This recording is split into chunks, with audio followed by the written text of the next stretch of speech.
What's up, everybody? Welcome to the channel. I can't believe it's actually happening. It was reported early this morning that Khalil Mack has indeed been traded from the Oakland Raiders to the Chicago Bears. This has been one of the strangest developments of the NFL preseason this year. The fact that this was even a topic of conversation. It wasn't one that I felt like acknowledging because I never thought it would come to this point, yet here we are. The trade has not been announced yet by either team, but there isn't any reason right now to think that this trade is not going to go through. Let's ride with it here and talk about the Khalil Mack trade today. Now, I know I don't make content like this really anymore. I usually talk about it in my live streams, but I have some extra time this morning, so you're getting this video today and a new episode of the Kalispell Warhawk Dynasty. So, yeah, Khalil Mack is headed to Chicago.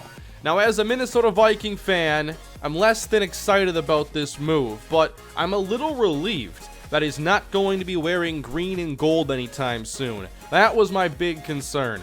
I think the Packers roster outside of Aaron Rodgers has some potential but needs to develop a good bit, and adding Khalil Mack to that defense would have been just such a big headache.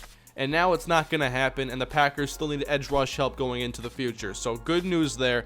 But the Chicago Bears, who have added so many great players this offseason, just added a top 2, a top 3, definitely a top 5 defensive player in the league, who's only 27. He's been incredibly productive.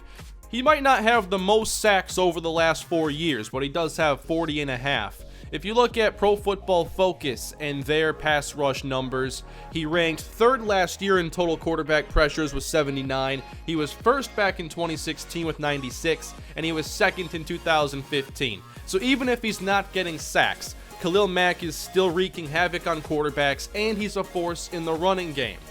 So Khalil Mack is added to a defense in Chicago that quietly last year was top 10 in the league in terms of points allowed. And that's how I look at defenses and rank them. If we're going to use one stat to do it, it needs to be points. And the Bears were 9th last season. By the way, can we just stop the whole ranking teams by yardage output? It's so silly that we do that. Points are how you win games, not yards.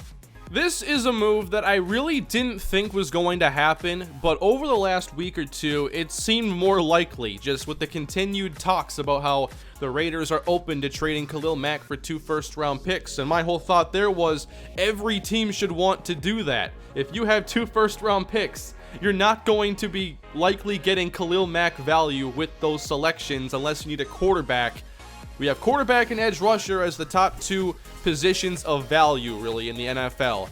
And for most teams, especially playoff teams who have good quarterbacks for long-term deals, 2 first-round picks for the best edge rusher you're ever going to have a chance to trade for is a bargain.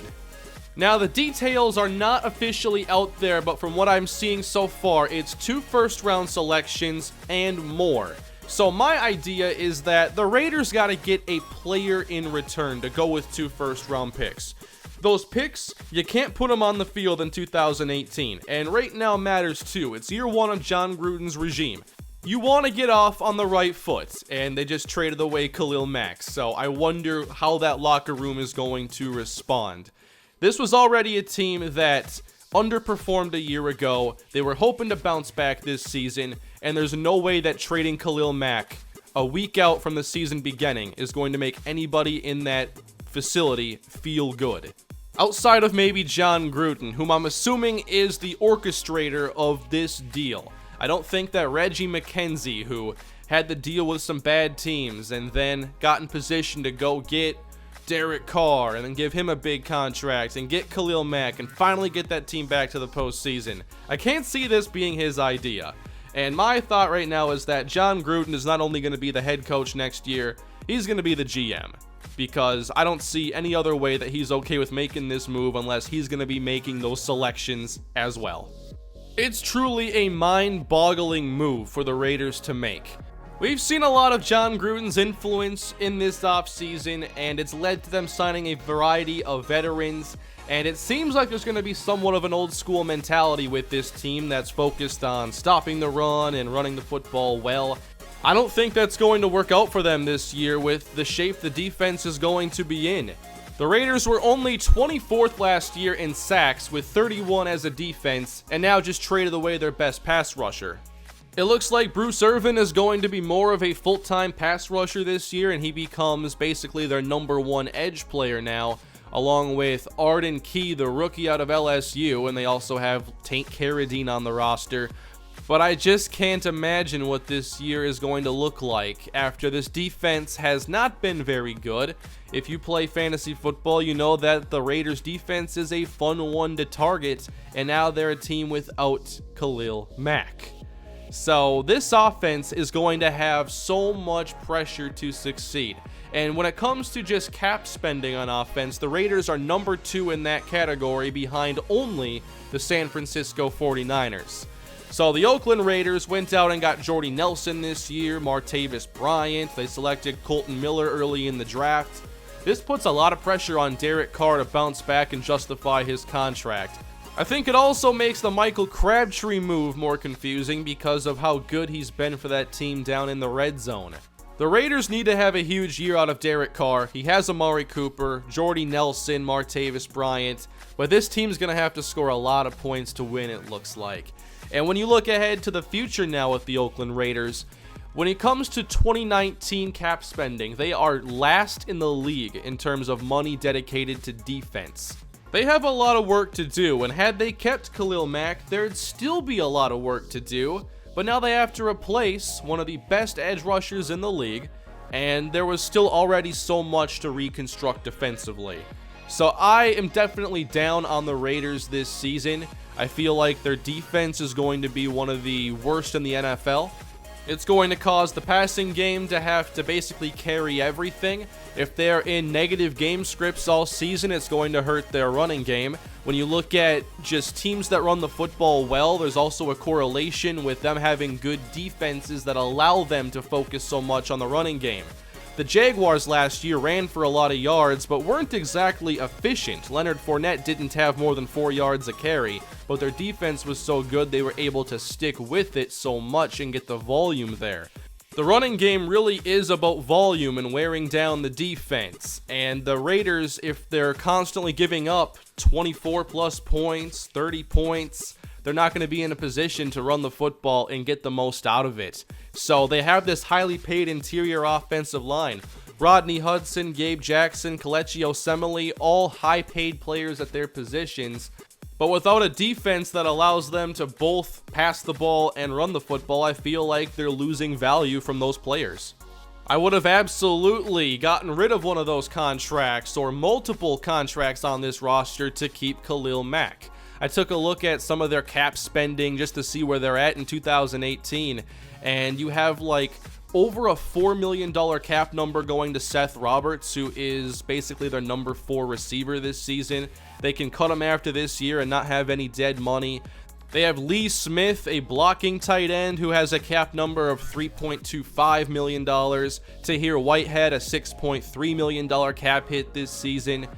I definitely feel like the Raiders could have moved some money around to make it work. And next year, there are a lot of deals on this team that they could cut with no dead money. If Tahir Whitehead's deal doesn't work out, there's a $6.3 million savings next season. They'll save nearly $5 million next year if they cut Seth Roberts. They could save another nearly $5 million if they release Donald Penn. This just doesn't make sense. So as I mentioned before, I do think the Raiders will get a player in this trade. They need to get something that helps them in 2018 in some department. And I think that it's one of 3 options. I'll give out my predictions here. I feel like Leonard Floyd, who was a top pick of the Bears, he could be someone the Raiders were targeting to add to their defense. Floyd gives a lot of versatility, and he would be a great player for them to build around. Would the Bears actually give up Floyd in 2-1s, though? Probably not. What I think is more likely is Danny Trevathan. They already got Roquan Smith this year, so that gives them an inside linebacker. They also have Nick Kwiatkowski, who a lot of people like. So I think a veteran like Danny Trevathan, I feel like that's the exact kind of player Gruden would want to add anyway. They don't have a very good run defense in Oakland, and it looks like Derek Johnson is at risk of being cut, so someone like Trevathan becoming the middle linebacker, that's my prediction. Trevathan and 2 1s. I really hope I get this video up before it's announced. I gotta hurry up now. A couple more things here about the Raiders before I talk about Chicago a bit more. I don't feel like they're gonna get good value no matter what for this deal, because replacing Khalil Mack is just so hard. He is such a tremendous talent. He has Hall of Fame potential, and this requires you to bat 100 here when it comes to your first round picks, which making 2 big impact first round picks in a row, not as easy as it sounds. The NFL draft is a very inexact science. Because the Raiders have very little money dedicated to defense in the future, you can absolutely expect these picks to be spent on defense.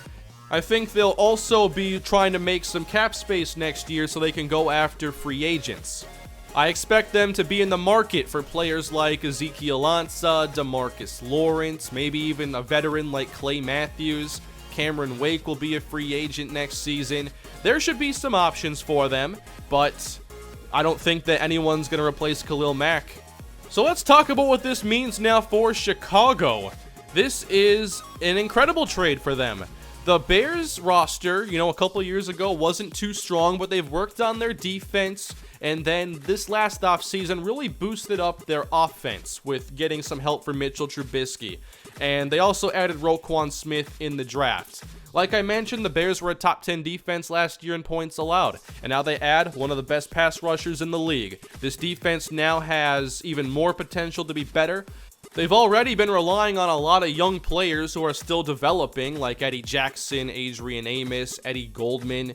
So yeah, this could be a really good defense this season. I don't think the Bears are going to be a playoff team this year, but I think they could get into that conversation. They just happen to play in the NFC North against some very good teams. They still have a very inexperienced quarterback who didn't play a ton in college. His experience last year was with a very bad offense, and he really didn't get to open up the offense much. But now they have targets for him. They have Matt Nagy. I feel like the Bears definitely are a fun team to watch out for looking forward. Not so much as a Vikings fan, but they're a team that has a lot of potential, and they could afford to give up these selections. The roster, I think, is in more develop mode over acquiring talent mode right now. They've gotten the players they think they can win with, and now they just got to get experience. So I don't think that this is a bad move for their future at all. I don't see a lot of glaring weaknesses on this roster, especially after adding Khalil Mack. I still think they could address secondary in the future, perhaps at cornerback. But I mean, now Trubisky this year is such a different setup around him when you add in Allen Robinson, Taylor Gabriel, Anthony Miller, an entire new top 3 right there. Trey Burton's on the roster. This is a good team, and they still might finish in last place in the NFC North. They might be a pretty good 7-win team. I think that the Raiders, the one good thing for them is that they didn't give Khalil Mack to a team that's going to be probably in the playoffs. These first round picks probably won't be in the 20s. They might even get some top 10 selections out of it, and that would be a big help for them. But they did just help the Chicago Bears become better, so we'll see what that does for the overall value of their return. If the Bears become a playoff team, it significantly gets worse. But I think that 2 1s and Danny Trevathan will be the trade. That is my prediction. I think it's a great move for the Bears. They're obviously going to sign him to a record-breaking deal after Aaron Donald just got his. I just can't believe the Raiders didn't find a way to make this work. You don't get players like Khalil Mack very often, and it's just a really weird deal to see him traded. It does have some similarities. I saw Sam Monson from PFF talk about this on Twitter, but it does seem a little similar to when the Vikings traded for Jared Allen after he spent a few years in KC, but I don't think Allen was on max level when he was acquired. He became pretty good, even better player when he went to Minnesota. We'll see what this does for Mack's career. I feel that it's just an awesome move for Chicago. As a Viking fan, I'm really not looking forward to the trip the Vikings take down to Chicago this season. That's a place they have not played well at for many years, but with the Bears not being so good recently, they have gotten some victories, but this year it will not be so easy. What do you think of this move? Let me know down below in the comment section. What do you think it means for the Raiders moving forward and the Chicago Bears? And if you'd like to see more videos like this from time to time, let me know. It's not something I do often, but I have the time to do it and wanted to just talk about it. After I researched a bunch of numbers anyway, I might as well put it to use. So have a great day, everybody. See you later with the Kalispell Dynasty. Enjoy your weekend.